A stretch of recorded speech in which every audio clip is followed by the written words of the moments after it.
So hey guys, welcome back to another video. So guys, आज हम बात करने वाले हैं डिस्प्यूट के बारे में। वैसे आपने देखा होगा, डिस्प्यूट आपके क्रेडिट कार्ड में एक फीचर होता है। बेसिकली जब आप क्रेडिट कार्ड अपने बैंकिंग ऐप में जाएंगे तो वहाँ पे आपको एक ऑप्शन मिलेगा, रेज अ डिस्प्यूट का। तो उसका मतलब क्या है? कोई ट्रांजेक्शन डिस्प्यूट कब होती है, क्यों होती है, किस लिए होती है, क्या होता है सीन, ठीक है।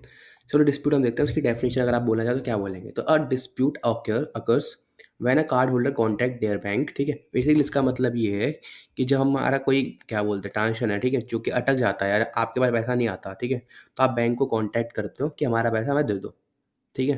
तो उसे हम बोलते हैं डिस्प्यूट, ठीक है। अब एक लाइव एग्जाम्पल से समझते हैं इस चीज़ को ना, ठीक है। देखो, सपोज कीजिए आप किसी आउटलेट पे गए, आपको शॉपिंग करनी थी, ठीक है। This is a outlet, okay. आप एंटर किया आउटलेट में, आपने सपोज कीजिए 1000 रुपये का ट्रांजेक्शन वैल्यू आपने बना लिया, ठीक है।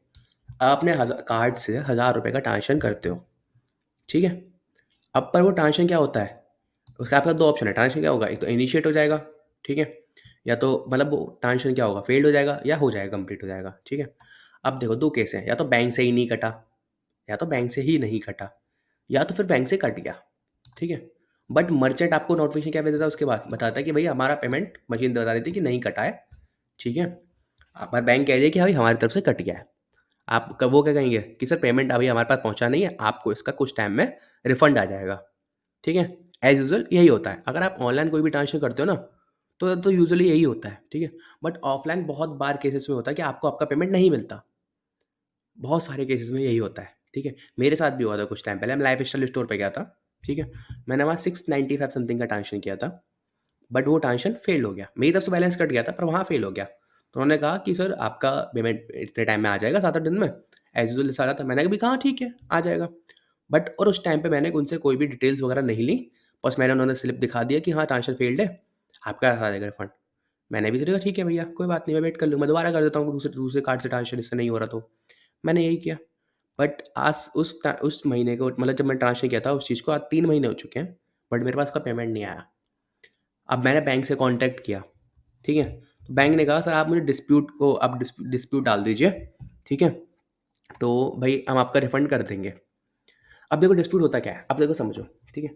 आपने पेमेंट किया किसी आउटलेट पे या मर्चेंट पे कहीं भी, ठीक है, बट वो आपके पास से कट गया, ठीक है, और फिर उनके पास पहुंचा नहीं पेमेंट रिफंड वालों का। देखो कोई भी चीज़ ना, आउटलेट रिफंड कब करता है, जब उसका पेमेंट आ जाता है, बट किसी टेक्निकल इशू की वजह से पेमेंट फेल हो जाती है, ठीक है। तो बैंक के पास वो चीज़ क्या होती है, पेमेंट रिटर्न आ जाती है। बट इस केस में क्या होता है, पेमेंट तो यहाँ से चली गई, पेमेंट तो यहाँ चली गई, इसके पास तो पहुंची ही नहीं है, इसने तो मना कर दिया। अब बैंक कह रही है मैंने इनिशिएट कर दिया, ठीक है।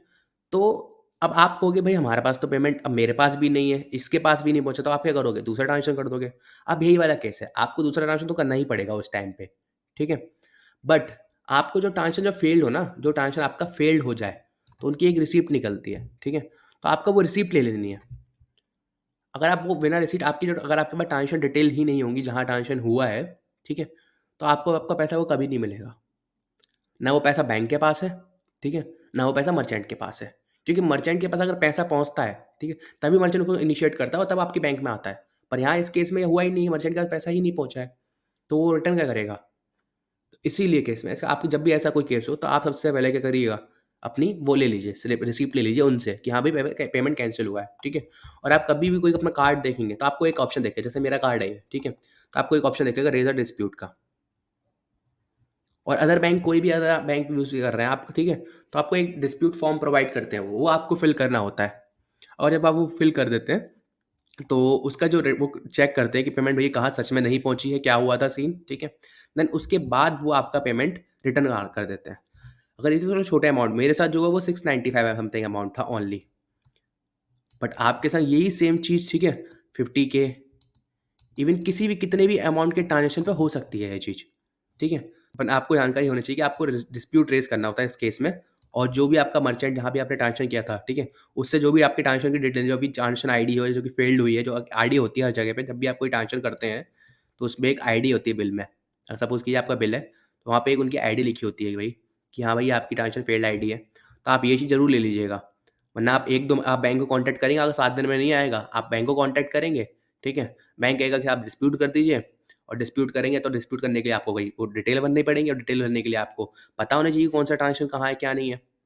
और आपका अगर ट्रांजेक्शन डिटेल ही नहीं होंगी, जो बैंक में वहाँ से फेल्ड हुआ है, ठीक है, तो आपके पास आएगा ही क्या? कुछ भी नहीं आएगा आपके पास। तो आपका पैसा तो वो गया। इसलिए हमेशा जब भी ऐसा कोई केस होता है आपके साथ कि आपका पेमेंट आपके पास भले ही कटा हो चाहे ना कटा हो, ठीक है, आपका मैसेज नहीं आया कुछ भी आया, बट जो भी आपका फेल्ड रिसीप्ट होता है वो आप प्लीज़ वहाँ से मर्चेंट से ले लीजिए। अगर आप मर्चेंट से नहीं लेंगे, ठीक है, तो चांसेस है कि आपका वो पैसा आपको शायद वापस ना मिले। ठीक है? और जब भी आपके संग ऐसा कोई इश्यू हो तो प्लीज़ आप क्या बोलते हैं, रेज़ अ डिस्प्यूट ऑप्शन जो भी होता है, dispute option, raise a dispute होगा या तो डिस्प्यूट फॉर्म होगा, ऐप में चेक करेंगे बैंकिंग के तो आपको मिल जाएगा वहाँ पे रेज़ अ डिस्प्यूट का ऑप्शन। आप अगर चाहे इस केस में कस्टमर केयर को भी कॉल करेंगे तब भी आपसे वही बोलेगा, सर डिस्प्यूट कर दीजिए इसको, हम कुछ नहीं कर सकते हैं इसमें। इसलिए हमेशा आपके पास आईडी होनी ही चाहिए, क्योंकि जब डिस्प्यूट करेंगे तो आपको आईडी की ज़रूरत पड़ेगी ही पड़ेगी, जो आपका फेल हुआ है ट्रांज़ैक्शन वहाँ पे। ठीक है गाइस? सो आज की वीडियो में इतना ही। आई होप कि आपको डिस्प्यूट समझ में आ होगा क्या होता है, क्या नहीं होता बैंकिंग टर्म्स में। ठीक है? Thanks a lot for watching this video. Have a great day.